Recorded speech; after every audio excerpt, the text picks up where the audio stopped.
Hi. Today I'm going to talk about over responsibility and boundaries because I think that that is one of the main issues when you think about all the problems in the world and everything that could involve humans being horrible to one another. It kind of boils down to a lack of understanding of what's yours and what isn't yours. So when you feel responsible for a person or a situation that you're not actually responsible for, and then you start to spend too much of your time or energy on that thing or person, then that's not going to end well for anyone involved because it's inappropriate at that point. I have a little string on my sleeve that I could have sworn that I cut off, but I must have just intended to and then never actually got around to it. The annoying thing is that it's been there for a while, and it's just one of those things that I just keep procrastinating. So, without further ado, don't know why I thought I needed to tell you that. Let's just get right into this. So, the first example that I want to give, I want to start by giving you some examples of the kind of thing I'm talking about, and then some solutions to help you not do this. This is for people who are, well, actually, this is for everyone because, we like to think of situations as like having two sides. Someone is doing something to you or you're doing something to someone. This is for everyone because in this case, in whatever the situation is, you need to make sure that you're doing your part. So that's what this video is 100% about. It's for you. And this isn't to villainize anyone else. My last video was more in that frame where it's like, are you being abused? And it's recognizing when someone is mistreating you. But this is more kind of like a sequel to that, more about what you can do when you're being mistreated. I talked a little bit about that in the last video, but this is fully and only about that. And it's also about understanding how someone could end up becoming an abusive person because everyone who has done something terrible, child molesters, serial killers, rapists, like people who start wars and dictators and just all the most horrible types of people that we think of in the world, and then just your regular average everyday narcissist, sociopath, the kind of like, like a wife beater, someone who just is domestically abusive, all these things that we see in our everyday lives, even like bosses and friends, people who are just manipulative. These are known types of like abusive people. And if you were to try and understand how they got to that point, instead of just saying, oh, well, they're abusive and they're bad and therefore, screw them, you could instead try and understand that they are just like you. You may not have made the same decisions that they did. You may be smarter in that way that you would make better decisions, but that doesn't mean that you couldn't have ended up where they did if you just, maybe chose fear, which is always an option. And I think everything really boils down to a choice between love and faith and positivity, trust, empathy, compassion, a sort of belief that there's a bigger purpose to things versus fear, where it's all about control. How can I protect myself in this moment? What's going to be good for me? It's a panicked mentality. It is completely void of faith in any kind of higher power, faith in any kind of higher order. It's just completely panicked, and I got to stop this from happening. When you make decisions based on fear, you're only thinking about what you want to avoid, what you don't want to happen. When you make decisions based on love, you're thinking about what you do want, what you're hoping for. You've got a more productive mentality. So that's what I think kind of boils down to everything. But this isn't about that. So if you don't really, if you've heard of the whole love and fear thing and you don't buy it, that's fine. You don't need to for the purpose of this video. But I did want to explain how I think that relates. So I think everyone has the ability to choose fear, and it is very tempting. There could be a situation that presents itself to you where choosing fear is really the easiest option. It's going to take a lot of willpower to not choose fear in that moment, to actually overstep and say, you know what, I'm going to do the right thing. And we also get very caught up in our own heads. We end up in like a vortex of just indecision, double-mindedness, and we're not really locked into a strong sense of who we are, our values, our integrity, it's all just on the line. And they get those things get lost. They just are thought of as like, not a core part of who we are. And that's why you would say, that you would trade that away. You would say, all right, well, I don't want to I don't want to die, so I'm going to trade away my values. Maybe your values are that you want to treat other people the way that you would want to be treated, but because you think that you're going to die, you're going to screw over a bunch of other people, just to save your own ass. Most people would think that that's selfish, but most people would also understand the fear of dying and understand, why someone might do that. You would say, oh, well, you were being threatened. So, of course you did that. Sorry, I just had to touch something. I have another device here with me for another video that I'm going to do, unrelated to this. But anyway, you might understand that. And that's the whole point that I want to explain here, is that you shouldn't be judging other people's decisions and saying, oh, this is a bad person, I would never do that, because you don't know that you would never do that. We have to understand where these decisions come from, these bad decisions, and they are bad, they are harmful, but that doesn't make the person bad because they made the decision. It just means that they didn't make a good decision. But they have an infinite amount of time to make an infinite number of different decisions in the future. And it is your responsibility to make sure that you're not overstepping your boundaries.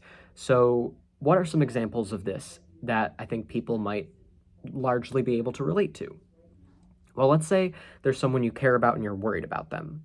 You're worried that, maybe they can't take care of themselves. Maybe you have like someone with a disability, or maybe you have someone who's just repeatedly shown themselves to be helpless, which can also be a manipulation tactic, keep in mind. People like to, depending on the way that they were raised, depending on the decisions that they made, they can sometimes develop a mentality which could, be strongly associated with narcissism and sociopathy. But this isn't about diagnosing anybody. This is just talking about how people can end up in these positions where they see other people as a means to an end, and they might not even realize that they see people this way. It's just sort of how they operate. So again, I want to be clear. This doesn't mean that you have to judge someone. If you know someone who this might sound like, but you're hesitant to apply this to them, it doesn't mean that they're a bad person. It doesn't mean that they're evil with evil intentions. It just means that they operate in a way that entails using other people to get what they want, because ultimately what they want is at the forefront. That's the driving force, because they just operate on a lower vibration. That's just kind of where they've ended up. They don't have a good sense of boundaries because their entire means of existing entails taking advantage of other people. But the problem is the people that they're taking advantage of also have a very bad sense of boundaries. So they have a sense of over-responsibility. And this is how people end up in situations where they have someone who is taking advantage of them. There's a lot of people who want to be like, they want to be a victim, they want to be a martyr. They're like, oh, I have everything bad always happens to me, I can never get anything right. This mentality, this is a really common way that people end up taking advantage of others, is that, they're always the one who needs the sympathy. It's never enough. They're always in a terrible position, and then you feel bad for them and you want to help them out. What you need to do is examine the situation from a logical way instead of an emotional way. When you really think about it logically, you are not helping them by enabling them. The same way that if there was someone who needed to learn how to walk, like a baby, you cannot expect your baby to learn how to walk if you are constantly carrying them everywhere they go, if you never put them down and give them the chance to walk. The excitement when you see your baby take the first steps, when you see your baby do things independently, you wouldn't want to be constantly feeding your baby, carrying your baby everywhere for the rest of its life. That's not realistic. That would be enabling them to not do their own part, And then that's not fair to you either, because now you're not living your life. Your baby isn't living its life because you're doing everything for it, and you're not living your life because you're busy living someone else's. So we need to learn how to stay in our own paths and not get caught up in other people's lives to an inappropriate degree, because this causes resentment. It turns into a very low level situation where you can just feel it. You feel the toxic energy of the situation, even if you don't believe in like any kind of spirituality or energy or anything like that. There's no denying that if you walk into a household of people who are doing this to each other, you're gonna tell the difference when you walk into a household of people who are not doing this to each other. It's noticeable. You just feel it as soon as you walk in, because this kind of energy is very manipulative and low level. No one is healthy or taking care of themselves. No one has a clear sense of what their actual purpose is. And if you're not in alignment with your own life, with your own work, you're really just wasting your time and energy. And if you're also in that process enabling someone else to do the same thing, then you're hurting that person too. So you're both affecting yourself negatively. And that is a serious issue. So I'll give you an example of this before I move into the solutions. Let's say that you have someone who is constantly, let's say that you are someone who is constantly trying to help others, but you do this so often that you realize that you don't really know where you end and the other person begins. You find yourself so worried about someone else or about what someone else thinks of you, and you don't realize that ultimately it's not really about the other person as much as it is about you, because that's what it all comes down to, is you're afraid of what's going to happen to you. You have to have a clear sense of where you begin and someone else ends. So the solutions, what can we do about this? Well, I have been talking a little bit about some of the solutions, but the real thing that you need to do is develop a clear sense of boundaries. Like I said, you need to know where you end and they begin, and vice versa, because you have to catch yourself. So when you find yourself worrying about someone to a point where it feels hopeless or stressful, to the point where you feel like they could not survive without you, that is very dangerous. If you think someone couldn't survive without you, they better be a baby. I mean, seriously, they better actually be completely helpless and infantile. But if they're an adult, if they are like, over the age of, 18, or even 16, I would say, as someone gets older, they are supposed to develop independence in certain areas. And you have to know, at which age they're supposed to be independent about which thing. By the age of 3, they should be walking, ideally. By the age of 8, they should be able to generally understand a lot of adult concepts. They should be able to, I'm just picking a random age, just generally, because everybody's different. Everybody moves at a different pace, and there are also a bunch of different types of neurological development. You can't put anybody in a box, but speaking in general terms, because you have to know based on your own situation with the individual. Maybe they have autism. Maybe they have some other type of mental disability that's sort of slowing them down. You have to know where they should be by that point. And if they are slowed down, you have to make sure that it isn't because you were enabling them, that it's just because of something that was out of your control, like nature and a mental disability. You have to know by your own situation. But generally, on average, these are the ages that people should be able to do certain things. By the time you're like 13 or 14, you should be able to do, most things pretty much. And that doesn't mean that you have to. That doesn't mean that you should judge someone and say, oh, well, you're not doing this by this age. What you really need to worry about is at what age they no longer need you to worry for them. When they're a toddler, you might need them, or they might need you to guide them out of traffic, to make sure that they're not walking somewhere they shouldn't be. But by the time they're a teenager, even as young as 13, they're pretty much fine. All you have to do by that point is, if you can have a full intellectual conversation with them, you should be able to just tell them what they need to do and trust that if they mess up, that's on them at that point. You did your part. You gave them the advice. You don't want to become overbearing, helicopter parent. And it is hard to watch your kid mess up, but they have to learn the hard way. Because if they didn't learn from trusting you, you know, and don't say I told you so. Don't have that kind of attitude where it's like, told you so. Because what that suggests is that they should always be listening to you and always be trusting you. And that if they don't trust you, it's going to end badly for them. That is manipulative. And that is a role of responsibility that you should not want to have by that point. You shouldn't want to feel like like your relationship with them depends on them trusting you. It should go both ways. You should be able to trust them. And, if they mess up, they don't want, you don't want them to be afraid to tell you that because they're not going to want to hear I told you so. So they might not want to tell you that they messed up. They might not want to tell you when you're right. So just what you do is you tell them what you know. You tell them what you don't know too. If you're uncertain about something, be candid with them. Don't act like you know more than you do. If they ask you, is it safe to do this? Say, well, I've never tried that, but it doesn't sound safe.